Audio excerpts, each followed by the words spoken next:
Let's learn how to make delicate poppies using watercolors without sketch. Supplies will be watercolor paper, watercolors of your choice, paintbrush number 10, 9 or 8 would do too. Number 1 is necessary for the stems and tiny things. And you will need, of course, water to wash your brushes, rag, etc.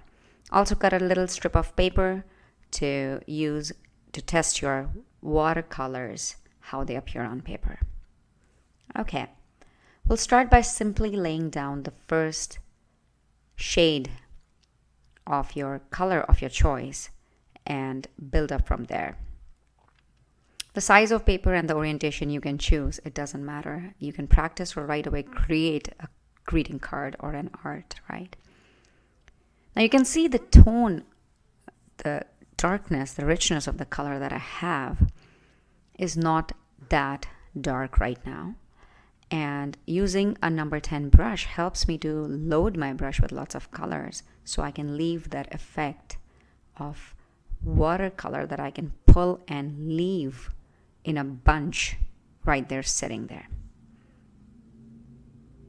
Simply first you create a petal shape and then work on layering it up slowly. Now bringing the same color back and forth.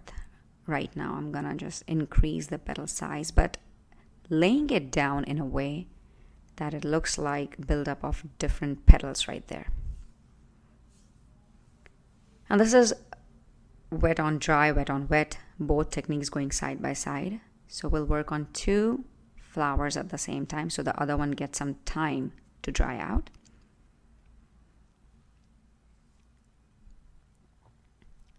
Now, I want to create a lighter shade on the paper. So first I lay it down while it's still wet. I can lift it all up with my brush. And these are all the techniques and skills you learn as you grow into watercolors. If you've already seen my basic watercolor lessons, you would know what I'm talking about.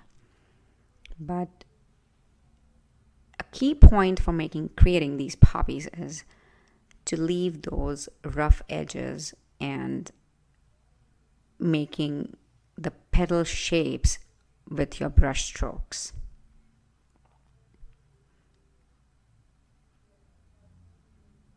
Now I'm doing a 3rd layer on my first poppy. I still have the same rich color, just bringing with the tip or my belly and laying it down. Let's create some sap green or a stem green color for our stem and the bud here, because we need to create some more layers on our petals for poppies, and we will do it once now these 2-3 layers are dried. Let's test out the green. Yeah, I think I like it. And I don't often pick up green just off of my color palette or my tubes, the cakes. I like to mix a little bit to create a shade that I like.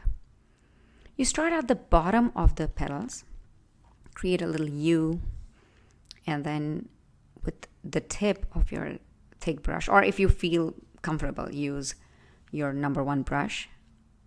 In this case, you will use a number 1 brush. I'm comfortable using the tip of my brush, and I just lay down a stem which is not exactly just straight line, but it's wavy, giving it a natural look.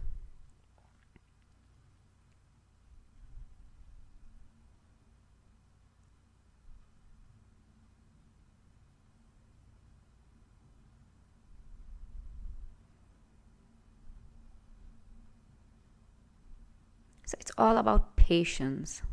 It's all about doing things delicately, bringing your focus, bringing your awareness and attention into what you're doing.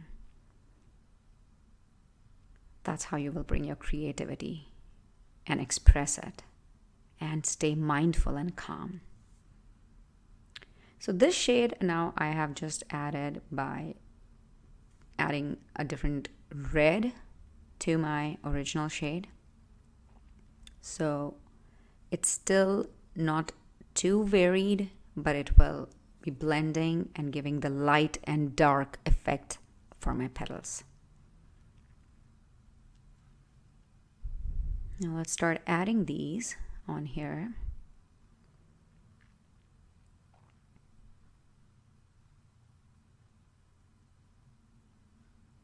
Now, if you can imagine and even have a poppy or any other flower for that matter in front of you, you will see how those layers are from one angle, how they can appear, how those petals on the darker side and where the light is entering it, how it would appear.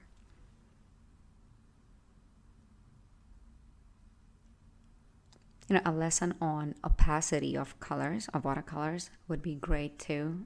You can do swatches and color mixing wheels to understand how different colors, the different shades of colors have different opacity. But the whole purpose is to create something beautiful, connect with what you're doing, with your movements, with your thought process, with the shade making. So I'm just adding a little brown here to this color to give it even further dark, rich side to it. And with that awareness, when you just start putting it down, of course with a little bit of guidance, then it helps to find your work ethic, your work process, work. In this matter, when I say work, it's the artwork I'm talking about. What suits you, what resonates with you, what goes well with you. How do you like to work? How do you put your brush? What brush is your favorite? What colors you mostly will pick? What kind of shades bring the best in you? So that's my darkest now, and you can see the build-up from the lightest to the darker shades.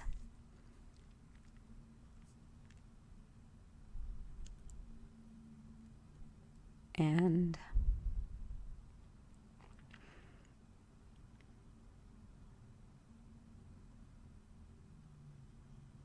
that's the first shade with lots of water in it. In watercolors, we call the colors by value. What value of watercolor? The more water you add to it, the higher value of water is in it, or the less value of color is in it. To give a subtle background, one more petal. I'm going to just lay it down in the back of these two poppies.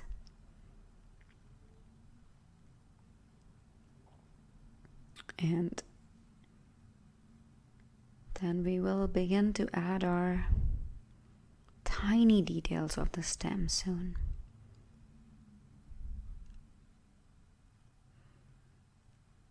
What I'm doing here is just detailing now, just pulling the color, which is settled, making it sure that they're in the contoured shape, not just any which way.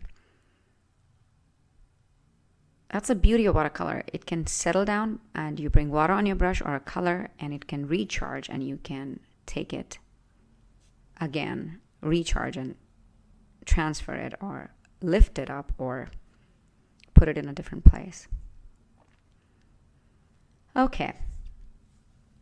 You would want to switch to a 0 number brush, a liner brush, or the number 1 brush. Some practice for creating thin lines will really help you, because that can add to your skills of using the tip of the brush in one consistent way to create the desired texture or the effect. These stems have tiny hair-like soft things coming out of them. And that's what I'm creating right now. The subtle, delicate detail of bringing this poppy to life.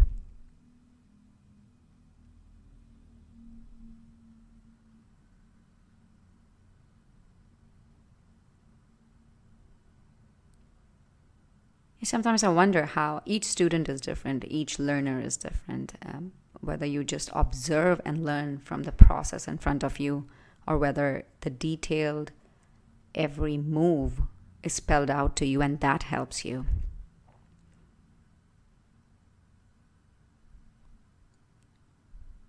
Sometimes it's better to have just a music playing and the video in front of you, maybe, and you just watch, observe, and recreate what you see. And for others, it's both audio and visual. That is important.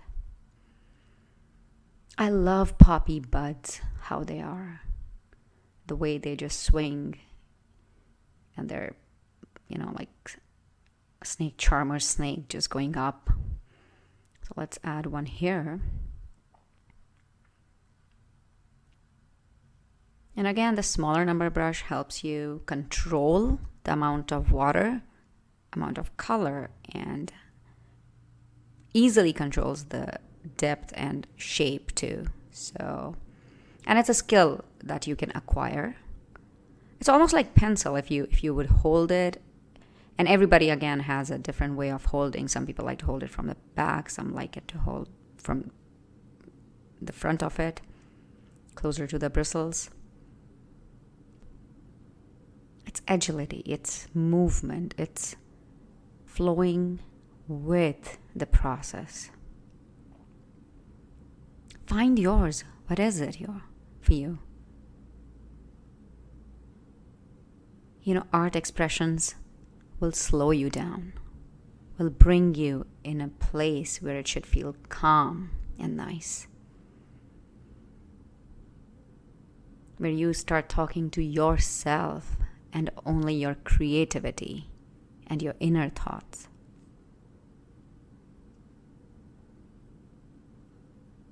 And it takes time, but then you build up and start creating your own artwork by just looking at something and getting inspired without having anybody to teach you how to do it or what to do it.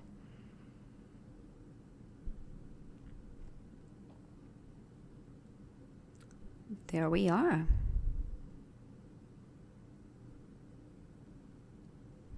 Poppies, ready for you.